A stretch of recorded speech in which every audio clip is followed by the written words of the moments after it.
महाभारत एक ऐसा ग्रंथ जिसमें हर पात्र के पीछे एक रहस्य छिपा है, हर घटना के पीछे एक षड्यंत्र, हर मुलाकात के पीछे एक उद्देश्य। लेकिन क्या आपने कभी यह सोचा है, महर्षि वेदव्यास जिन्होंने स्वयं महाभारत की रचना की, जो त्रिकालदर्शी थे, जिन्हें भूत भविष्य और वर्तमान तीनों का ही ज्ञान था, वो एक दिन अचानक अपने आश्रम से निकले, किसी को कुछ नहीं बताया, यहाँ तक कि अपने शिष्यों को भी नहीं, और सीधे जाकर मिले एक राक्षसी कुल की स्त्री से।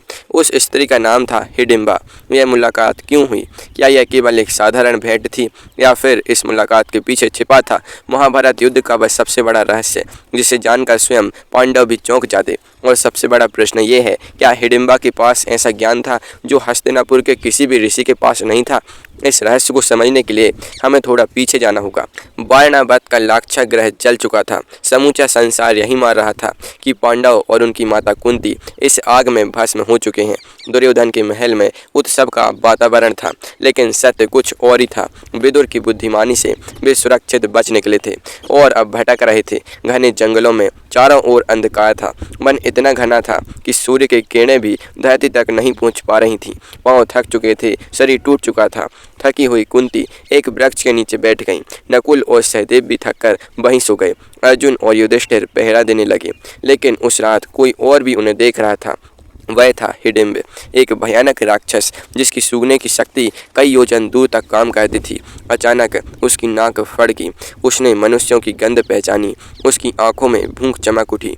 उसने अपनी बहन हिडिंबा को बुलाया और बोला, जाओ उन मनुष्यों को पकड़ कर लाओ, आज का भोजन तैयार है। हिडिंबा आज्ञा मानकर चली गई, लेकिन जैसे ही उसने भीम को देखा, सब कुछ बदल गया। हिडिंबा ने पहली बार किसी ऐसे पुरुष को देखा था जो पर्वत जैसा विशाल था, जिसकी भुजाएं वज्र जैसी थी, जिसके चेहरे पर वीरता झलक रही थी। वह उसे देखते ही मोहित हो गई। उस एक क्षण में राक्षसी का हृदय बदल गया। वह मनुष्य रूप धारण करके भीम के सामने आई और बोली, यह स्थान सुरक्षित नहीं है। मेरा भाई तुम्हें मारना चाहता है। अब यहाँ से चले जाओ। भीम मुस्कुराए, बोले, मैं भागने वालों में से नहीं हूँ। हिडिंबा ने बहुत समझाया, लेकिन तभी धरती कांप उठी। हिडिंब स्वयं वहाँ पहुँच चुका था। क्रोध से उसकी आंखें लाल थीं।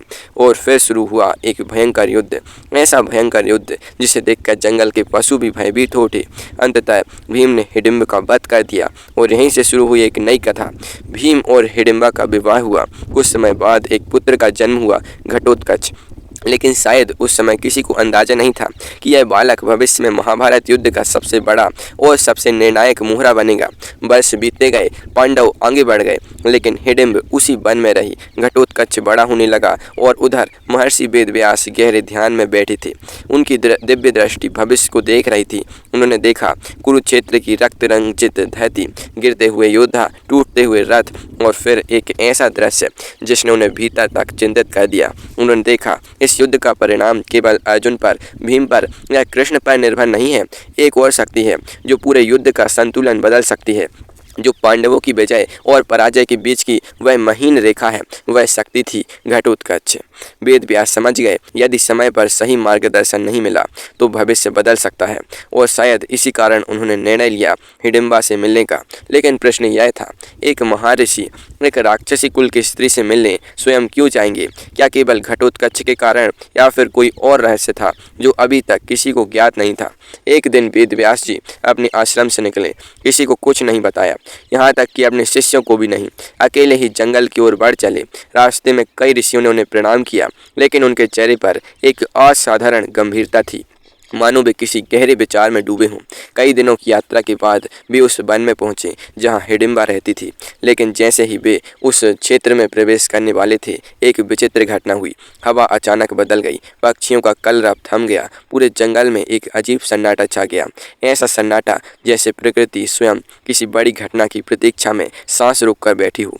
वेदव्यास मुस्कुराए। उन्हें पता था यह कोई साधारण स्थान नहीं है। हिडिंबा अब पहले जैसी नहीं रही थी। वर्षों की तपस्या ने उसे बदल दिया था। वह केवल एक राक्षसी नहीं रही थी, उसने गहन साधना की थी, और कुछ कथाओं के अनुसार उस साधना के फलस्वरूप उसे भविष्य की झलकियां दिखने लगी थीं। और यही वह कारण था जिसके लिए वेदव्यास स्वयं चल कर आए थे। जब हिडिंबा ने वेदव्यास को आते देखा तो तुरंत उनके चरणों में झुक गई। वेदव्यास ने पहला प्रश्न पूछा, क्या तुमने भी वह देखा है? हिडिंबा कुछ क्षण मौन रही, फिर धीरे से बोली, हाँ महर्षि, मैंने देखा है। वेदव्यास की आंखें और गहरी हो गई। तो फिर तुम जानती हो इसका अंत क्या होगा? हिडिंबा की आंखों में आंसू बहने लगे। हाँ, और यही मेरा सबसे बड़ा दुख है। यह सुनकर वेदव्यास भी कुछ क्षणों के लिए मौन हो गए, क्योंकि दोनों एक ही भविष्य देख चुके थे। हिडिंबा जानती थी उसका पुत्र साधारण नहीं है। वह जानती थी एक दिन घटोत्कच को अपने पिता भीम के लिए, धर्म की रक्षा के लिए अपने प्राण देने होंगे। लेकिन वह यह भी जानती थी कि उसकी मृत्यु ही अर्जुन के जीवन की रक्षा करेगी। यही वह रहस्य था जो बहुत कम लोग जानते थे। कर्ण के पास इंद्र द्वारा प्राप्त एक दिव्य शक्ति थी जो केवल एक बार प्रयोग हो सकती थी। यदि वह शक्ति अर्जुन पर चलती तो इतिहास बदल जाता। पांडवों की पराजय निश्चित थी, लेकिन नियति ने एक और चाल चली। घटोत्कच को रणभूमि में उतारा गया। उसने कौरव सेना में ऐसी तबाही मचाई कि कर्ण के पास कोई विकल्प नहीं बचा।